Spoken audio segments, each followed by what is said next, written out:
Baik, Assalamualaikum warahmatullahi wabarakatuh. Perkenalkan, saya Sanjay Saputra, NPM 2208260093. Di sini saya akan membawakan materi mengenai diagnosis banding dari pasien yang mengalami gejala psikosis. Jadi psikosis itu adalah, sebelumnya, psikosis itu adalah kondisi ketika pasien itu sulit membedakan realitanya yang terjadi ya. Nah, terus psikosis ini biasanya itu gejalanya itu bisa waham atau halusinasi ya, atau ilusi gitu ya. Bedanya halusinasi dengan ilusi adalah kalau misalnya halusinasi itu dia tidak ada mispersepsi terhadap suatu objek. Sedangkan kalau ilusi dia itu ada mispersepsi terhadap satu objek. Misalnya kayak ini adalah Apple Pen, tapi kalau orang yang mengalami ilusi, dia tidak akan menganggap ini adalah suatu Apple Pen, tapi tergantung ya ilusinya terhadap apa. Bisa aja dia menganggap ini adalah sebuah pisau atau sebuah pisau atau yang lainnya juga bisa pedang mungkin yang lainnya tergantung dia ilusinya terhadap apa dan apa interpretasinya itu adalah ilusi berarti dia ada mispersepsi suatu objek ada objeknya dan objek tadi adalah Apple Pen tapi kalau misalnya orangnya halusinasi itu berarti dia tidak ada mispersepsi terhadap suatu objek tapi dia mispersepsi terhadap suatu sensorisnya misalnya dia bisa mendengar sesuatu yang tidak didengar oleh orang lain atau dia bisa melihat sesuatu yang tidak bisa dilihat oleh orang lain dan banyak lagi jenis dari halusinasi tersebut. Oke, lanjut. Jadi kalau misalnya pasien datang dengan gejala psikosis, itu kita harus tahu dulu apakah kita harus analisis dulu apakah pasiennya ada gangguan afek atau mood. Jadi kalau mood itu adalah perasaan pasien dan afek ini adalah manifestasi dari mood atau bisa dibilang kayak ekspresinya gitu ya. Nah, kalau misalnya dia ada gangguan mood, kalau dia ada gangguan mood, itu kita lihat dulu dia itu munculnya itu yang mana terlebih dahulu. Dia apakah muncul afek duluan atau dia munculnya psikosis yang duluan. Kalau afeknya muncul duluan, berarti dia itu gangguan afek dengan ciri psikotik. Ya. Terus kalau misalnya gejala psikosis yang muncul duluan, artinya dia itu mengalami skizoafektif. Lalu kalau misalnya dia tidak ada gangguan mood atau afek, itu kita lihat dulu durasinya. Apakah dia lebih dari 1 bulan atau dia itu kurang dari 1 bulan. Nih, nah kalau misalnya dia itu lebih sama dengan 1 bulan, maka kita bisa merujuk diagnosisnya berupa skizofrenia, ya. Nah, cuman itu dia ada kriteria diagnosisnya juga, ya. Jadi dari ini semua itu minimal satu atau dari ini semua itu minimal dua gitu ya. Nah, jadi maksudnya itu gimana? Nah, minimal satu itu pasien tuh mengalami talk echo itu jadi kayak di dalam pikirannya itu dia kayak bergema gitu loh, berulang-ulang gitu. Terus kalau insertion itu pasien merasakan bahwa pikirannya seperti dimasukkan, atau kalau withdrawal itu berarti pasien merasa pikirannya itu dikeluarkan, tapi kalau broadcasting itu berarti pasien merasa bahwa pikirannya itu disiarkan keluar gitu. Terus kalau delusion of control itu berarti pasien merasakan bahwa dirinya itu dia dikontrol oleh sesuatu yang lain gitu. Kalau influence pasien ini dia terpengaruh, kalau passivity itu dia berarti pasif, perception itu ada gangguan persepsinya. Terus kalau dia pasien itu juga bisa mengalami halusinasi auditorik itu berarti maksudnya itu adalah pasien mengalami halusinasi pendengaran gitu ya. Apakah dia bisa mendengar sesuatu yang tidak didengar oleh orang lain gitu atau bisa seperti mendengar bisikan-bisikan.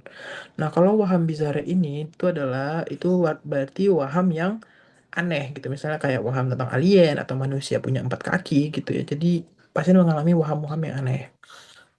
Atau dia ini minimal dua, halusinasi panca indera, arus pikiran terputus, atau katatoni. Katatoni itu seperti kayak kekakuan gitu ya, kayak orang Parkinson. Atau dia mengalami gejala negatif. Dan dari semua ini minimal dua ya, dua minimal. Nah, terus kalau dia skizofrenia ini ada banyak jenisnya. Ada yang paranoid, itu dia berarti kayak dia merasa curigaan. Kalau happy friending ini dia berarti seperti, mohon maaf, orang yang dengan gangguan jiwa yang ada di luar sana, dia itu seperti hilang tanggung jawabnya atau kembali seperti anak-anak. Terus kalau katatonik ini dia berarti ada gangguan psikomotor. Nah ini jangan salah, ini kita kadang suka apa ya? Ini kadang diagnosis bandingnya itu mirip-mirip dengan Parkinson. Cuman kalau Parkinson dia itu berarti tidak ada gejala psikosis. Nah, tapi kalau misalnya dia ada gejala psikosis, berarti dia katatonik. Ini psikosis positif, gitu ya. Kalau residual berarti itu pasiennya udah berobat, terus beberapa terus selanjutnya di apa beberapa bulan kemudian itu dia mengalami skizofrenia lagi. Nah, itu artinya residual. Ini maksudnya itu kayak sisa-sisa dari penyakit skizofrenia dia sebelum-sebelumnya. Terus kalau misalnya depresi pasca skizofrenia itu artinya pasien itu harus mengalami depresi gitu ya. Dia udah berobat skizofrenia tapi terus selanjutnya dia malah mengalami depresi. Jadi kalau misalnya depresi itu berarti dia lebih ke pasif gitu ya, orangnya hilang minat, ada yang hedonia gitu. Kalau yang tidak terinci berarti itu dia itu tidak termasuk dari semua ini ya.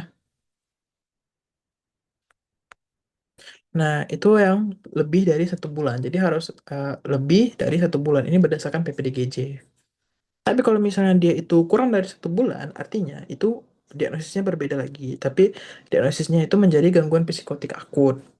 Nah, gangguan psikotik akut ini ada 3 gitu ya.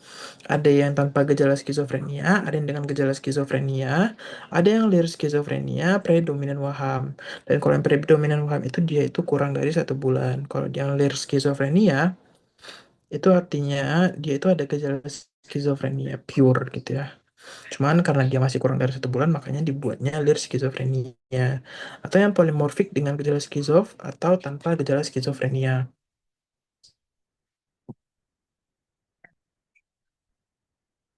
Oke, kita lanjut lagi. Kalau misalnya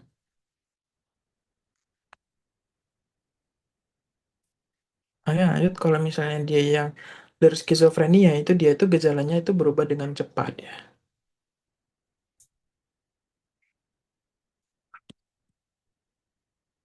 Nah, terus lanjut kalau misalnya eh, pasiennya itu disertai dengan waham, nah itu berarti dia ada gangguan waham. Cuman yang harus kita perhatikan yang membedakan dengan predominan waham itu adalah dari durasinya ya. Kalau ini dia itu lebih dari sama dengan 3 bulan. Nah, kalau dia waham menetap itu biasanya dialami oleh 1 orang, sedangkan yang induksi itu lebih dari 2 orang. Atau dia itu wahamnya itu adalah dia menular ya wahamnya gitu. Tapi durasinya itu yang penting harus lebih sama dengan 3 bulan. Itu berarti ada gangguan waham. Nah, tapi kalau misalnya pasien dengan kesadaran fluktuatif, fluktuatif itu berarti kadang baik, kadang enggak, kadang lebih buruk gitu dalam jangka waktu yang cepat, dan ada riwayat penyakit organnya, biasanya kayak stroke gitu ya. Itu berarti pasien mengalami delirium, bisa jadi ya. Nah, jadi gejalanya apa aja? Bisa gangguan perhatian, bisa gangguan memori, disorientasi, bahasa, dia tidak mampu mengenali dia ini ada di mana, waktunya kapan, dan dengan siapa dia berbicara, itu ya disorientasi. Terus ada fluktuatif dengan cepat, ya, tadi yang berubah dengan cepat, dia itu juga bisa kurang fokus, mudah teralihkan perhatiannya. Lanjut. Nah, terus kalau misalnya pasien ini dia itu ada riwayat penggunaan nafza gitu ya. Kalau pas ada riwayat penggunaan nafza, itu berarti dia itu gangguan psikosis karena penggunaan obat. Maksudnya itu gimana? Sebenarnya gangguan psikosis karena penggunaan obat itu termasuk dalam mental and behavioral disorders due to psychoactive substance use. Jadi dia itu gangguan mental dan perilaku yang disebabkan karena uh, obat-obat obat-obatan gitu ya, psikoaktif. Jadi sebenarnya ya, em, gangguan psikosis itu sebenarnya itu dia itu termasuk dalam penyakit ini ya. Dan jadi dalam diagnosis itu ada namanya ICD ya, International Classification Diagnosis. Nah, jadi sebenarnya Penyebabnya itu langsung ini aja contohnya. Jadi misalnya diagnosisnya itu dengan kode F155. Jadi sebenarnya itu kayak kode untuk mengintegrasi antara diagnosis internasional dengan Indonesia. Jadi F15 itu menunjukkan bahwa pasien ini itu memiliki eh, penyakit yang disebabkan oleh zat stimulan ya. Dan yang limanya ini itu artinya ini pasien mengalami eh, psikotik disorder, gangguan psikotik karena akibat penggunaan zat gitu ya. Nah, terus jenis-jenis jenis-jenis obat-obatannya itu ada apa aja? Sebenarnya jenis-jenis obat-obatannya itu terbagi menjadi tiga, ada yang depresan, stimulan, halusinogen. Kalau yang depresan itu dia lebih ke obat penenang ya, kayak opioid, terus barbiturat. Tapi kalau misalnya obat yang stimulan itu dia lebih ke obat menstimulasi gitu. Contohnya kayak kafein, gitu ya. Contoh yang paling sering ada juga ketamin, maksudnya ketamin atau amfetamin ya, biasanya golongan amfetamin gitu ya. Cuman ya kadang orang banyak nyebutnya ketamin, mungkin itu karena nama nama brand obatnya gitu. Terus untuk halusinogen ini dia itu contohnya itu kayak alkohol. Bukan, bukan. Kalau alkohol itu dia masuk ke depresan. Alkohol itu masuk ke sini. Tapi kalau yang halusinogen itu dia itu contohnya kayak sabu ya atau marjuana. Nah, untuk dari gejalanya itu juga sebenarnya mirip-mirip tapi ya agak-agak sedikit beda ya. Kalau misalnya depresan berarti dia lebih tenang. Tapi kalau misalnya stimulan dia itu lebih semangat, gak bisa diam, ngomong terus, fokus banget. Tapi kalau misalnya dia depresan berarti dia rileks, tenang banget orangnya, terus ngantuk. Nah, tapi kalau misalnya dia halusinogen, itu dia tuh lebih ke halusinasi ya, seperti lihat warna aneh, suara aneh, dunia kayak berubah. Jadi dari gejalanya pun juga beda-beda. Nah, tapi kita bisa dan tata laksananya pun juga beda-beda dan itu kita juga bisa memeriksanya dengan pemeriksaan urin ya, pemeriksaan urin, urin drug screen atau rapid test. Nah, cuman kalau penggunaan pemeriksaan urin ini kita harus anamnesis lagi nih ke pasiennya dan kita juga harus lihat ke pasiennya apakah pasien itu ada gejala seperti semua ini apa enggak. Kalau misalnya enggak ada, kita tanya lagi ke pasiennya. Apakah pasien itu memiliki ada minum obat antibiotik kayak ciprofloxacin gitu ya. Baru itu karena obat-obat antibiotik itu bisa membuat dia positif palsu. Jadi maksudnya itu kayak hasilnya itu positif, tapi positifnya itu karena penggunaan antibiotik, bukan karena penggunaan obat-obatan. Nah, mungkin itu saja yang bisa saya sampaikan. Kurang lebihnya mohon dimaafkan. Bila khairat. Wassalamualaikum warahmatullahi wabarakatuh. Oh ya, dan ini juga referensinya ya. Referensi yang digunakan.